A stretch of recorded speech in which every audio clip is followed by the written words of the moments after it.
Bonjour les Vierges, c'est le moment de l'horoscope de mai 2019 avec l'oracle des harmoniques depuis le Fawet, depuis la forêt de Sainte-Barbe, très belle forêt en Bretagne avec de magnifiques couleurs, un lieu naturel, enfin, avec magnifique édifice derrière moi.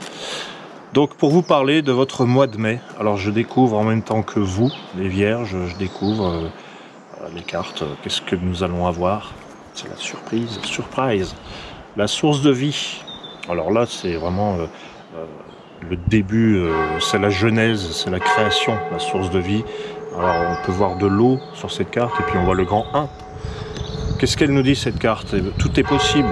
Voyez votre vie, votre chemin comme quelque chose de très vaste dans lequel il y a tous les potentiels et tous les outils. Vous disposez de tous les outils. C'est le moment de créer, c'est le moment de faire quelque chose de nouveau et de le faire par vous-même. On vous dit aussi de vous recentrer un petit peu, parce que le 1, c'est aussi l'autonomie et l'indépendance, et puis on vous dit avec cette carte, vous pouvez être à l'origine de la nouveauté, de la création, ça peut venir de vous. La Vierge, je pense que c'est un signe qui est plutôt humble, dévoué. C'est le signe qui a besoin de bosser, qui est un peu perfectionniste. Et avec ce 1, on le ramène à sa créativité. Ce n'est pas seulement quelqu'un qui va servir à, qui va avoir une utilité, qui va avoir un but. Oui, il y a un but, mais il y a aussi ça, cette créativité personnelle qui vient de l'individu. Et puis tu retrouves un petit peu tes lettres de noblesse avec la source de vie, qui est quand même la toute première carte. Donc elle a un sens puissant. Alors qu'est-ce qu'on nous dit après? La deuxième carte de ton horoscope. La Lune. La Lune, c'est il n'y a pas que les perceptions du mental qui te parlent, il y a aussi d'autres perceptions qui sont peut-être plus difficiles à entendre. La petite voix intérieure, les ressentis, l'imagination, les choses un petit peu fantasques, mais qui sont pas rationnelles. Mais bon, la Vierge sait s'ouvrir à l'irrationnel, c'est clair. Donc tu peux mettre au service de ton imagination ce sens aigu du rationnel, d'ailleurs. Parce que la Vierge est réputée, reconnue par sa méthode, son côté ordonné, son côté rationnel. Et là, on te dit, tu es créative et intuitive. Alors voilà, c'est fantastique. Alors on a quoi d'autre ensuite?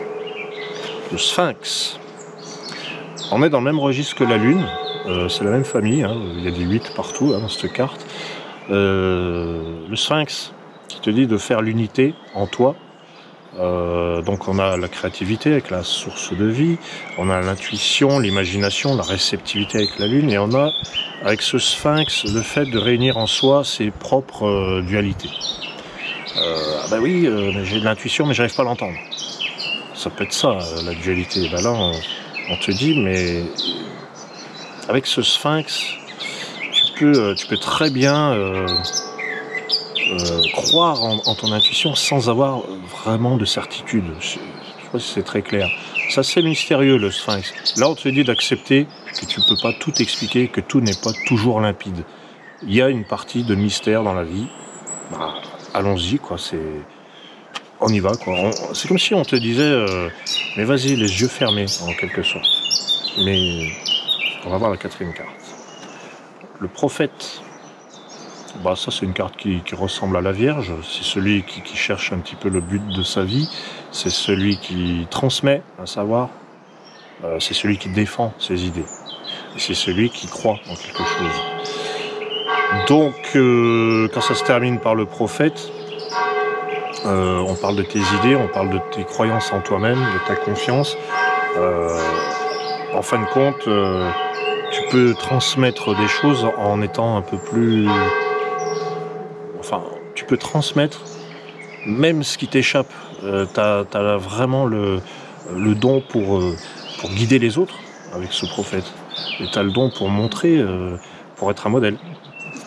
Alors, quelle est la synthèse? La synthèse, c'est le masque qui te dit tu peux t'adapter. Le masque, c'est celui qui change un petit peu de forme. Alors, c'est pas forcément le masque pour se dissimuler, comme on a tendance à le prendre un petit peu dans notre société. Non, le masque, c'est aussi le rôle qu'on incarne. C'est incarner quelque chose. Voilà, donc, en gros, hein, si je fais la synthèse, c'est comme si on me disait tu dois dire aux vierges, tu dois leur dire qu'ils retrouvent confiance en leur créativité, qu'ils peuvent être à l'origine de quelque chose, que s'ils ont ce mois de mai la possibilité de mettre en avant leurs idées, leur imagination, leur créativité, eh bien qu'ils y croient et qu'ils acceptent qu'il y a des choses qui leur échappent. Voilà, c'est un petit peu le message du mois de mai. Voilà. Donc le masque, c'est parce que tu es aussi là pour incarner quelque chose, tu incarnes quelque chose.